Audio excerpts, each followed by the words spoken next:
It's Tuesday night, and Jordan is staring at a number on his phone. Not a bad number. Actually, for the first time in his adult life, a genuinely good number. His investment account just crossed $10,000. He worked 2 years for that. Skipped trips, drove the same car, said no to things he actually wanted. And now he's sitting in his apartment, wondering why it doesn't feel the way he thought it would. Because here's what nobody told Jordan, and what nobody is going to tell you either. $10,000 isn't a milestone. It's a waiting room. And the journey from zero to $100,000 doesn't work the way anyone describes it. It's not a straight line. It's not even a curve. It's 3 completely different games played back to back. And if you don't know which game you're in, you'll keep playing the wrong one. My name is Nick, and I spend way too much time thinking about why some people cross $100,000, while most people orbit around the same small number for years, wondering what they're missing. If that sounds like something you want to understand, hit subscribe and stick with me, because this one's going to change how you look at every dollar you have. Stage 1 runs from zero to roughly $25,000. And I'm going to be honest with you about Stage 1 in a way that most financial content won't be.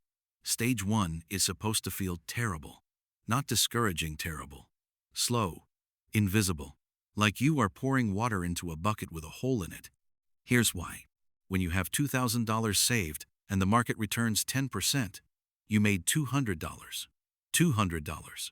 You probably made more than that in a single shift at work. The math is real. The growth is real. But it doesn't feel real because the numbers are still too small to register emotionally. This is the stage where most people quit. Not because they can't save, because they can't feel the progress. Think about running a race where the first mile takes the same effort as the last mile, but the first mile is run through sand. That's Stage 1. Same discipline, same sacrifice, dramatically less visible result. And every month, the gap between what you're putting in and what's growing on its own feels insulting. Here's what you actually need to understand about Stage 1. The point isn't the money. Read that again. The point of Stage 1 is not the money. The point is that you are becoming a different person. Every month you stay consistent. When the results feel invisible, you are rewiring how your brain relates to delayed gratification. You are building the identity of someone who saves, not someone who tries to save, someone who does. Because here's the brutal truth about Stage 1. Almost nobody makes it through on motivation. Motivation is for the first 3 months. After that, the only thing that carries you is systems and identity. Set up the automatic transfer the day after payday. Make the decision once. Remove the decision from every future month. And every time you check your balance and feel underwhelmed, remind yourself, you are not watching money grow. You are watching yourself grow. The money comes later. The exit from Stage 1 looks like this. Around $20,000 to $25,000, something subtle shifts.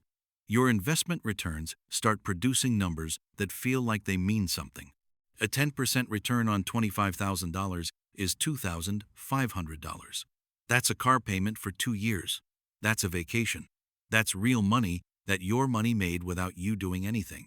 And for the first time, you can feel compound interest instead of just understanding it.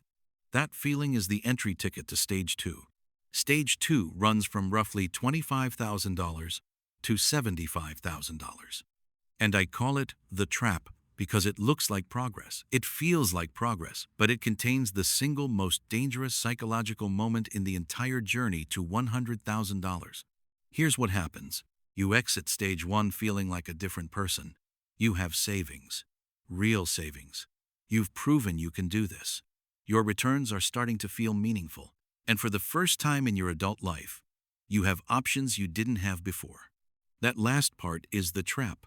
Options are dangerous when you haven't learned how to say no to yourself yet. And Stage 2 is essentially a long series of very reasonable sounding reasons to spend money you've worked incredibly hard to save. You've been so disciplined. You deserve a vacation. A real one. Not the camping trip, the actual trip.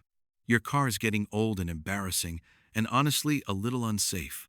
Time to upgrade. Your apartment is fine, but you've been talking about moving somewhere nicer for 3 years.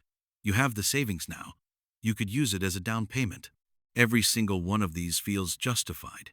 And here's what makes stage 2 so brutal: some of them are justified. That's the trap.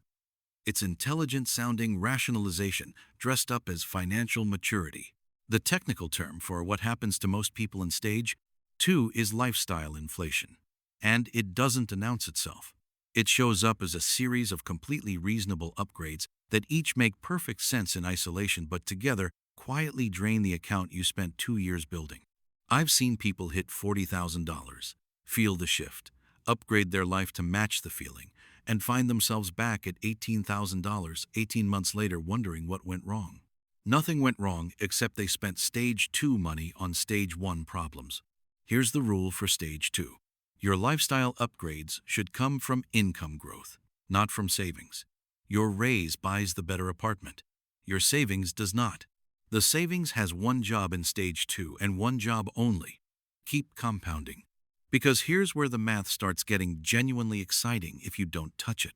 At $50,000 with an 8% annual return, your money is generating $4,000 a year on its own. That's $333 every single month, appearing in your account without a single extra hour of work from you. By the time you approach $75,000, that number is pushing $500 a month in passive growth. $500 a month. From money that already exists, working while you sleep. The people who make it to stage 3 are the ones who see that number and feel something shift. Not excitement about what they can spend. Hunger for what happens when it doubles. Stage 3 runs from $75,000 to $100,000 and beyond. And this stage feels completely different from the first two. I'm not going to sugarcoat stage 1 and 2. They're hard in ways that are genuinely difficult to explain to someone who hasn't been there. Stage 3 feels like cheating. Not because you're doing anything different. You're investing the same way, saving the same percentage, following the same boring index fund strategy that you've been following since the beginning. But the math underneath you has quietly become a completely different machine. At $75,000 earning 8%, your money generates $6,000 a year. At $90,000, it's $7,200.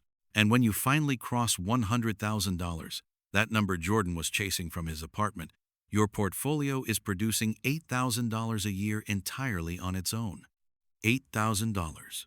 Without you lifting a single finger. Here's what that actually means in practical terms.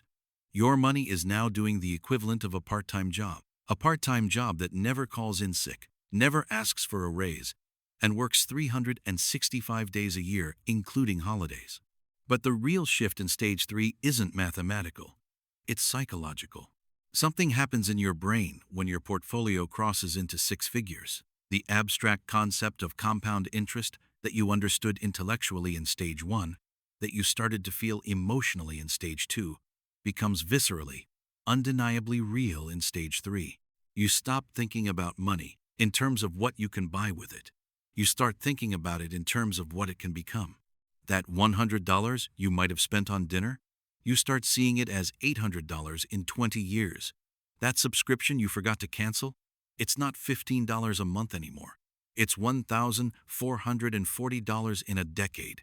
Every dollar starts carrying a timestamp, a future value, a compound destiny.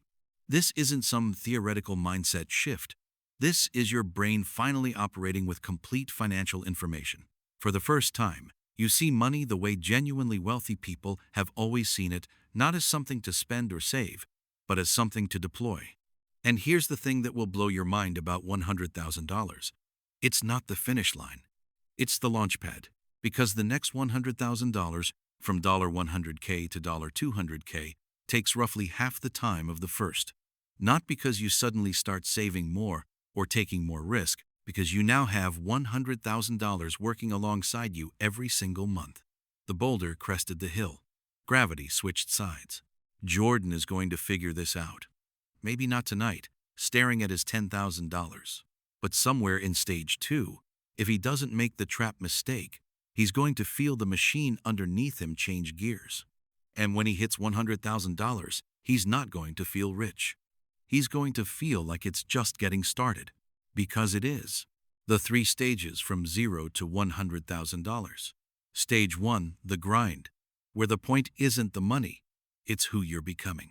Stage 2, the trap, where the greatest threat to your wealth is the sound of your own reasoning. And Stage 3, the snowball, where compound interest stops being a concept and starts being a coworker. If you're somewhere in Stage 1 or 2 right now, don't skip the process. The people who make it to Stage 3 aren't smarter or luckier. They're just the ones who didn't stop. Subscribe if you want to see what comes after $100,000, because that video gets even more interesting.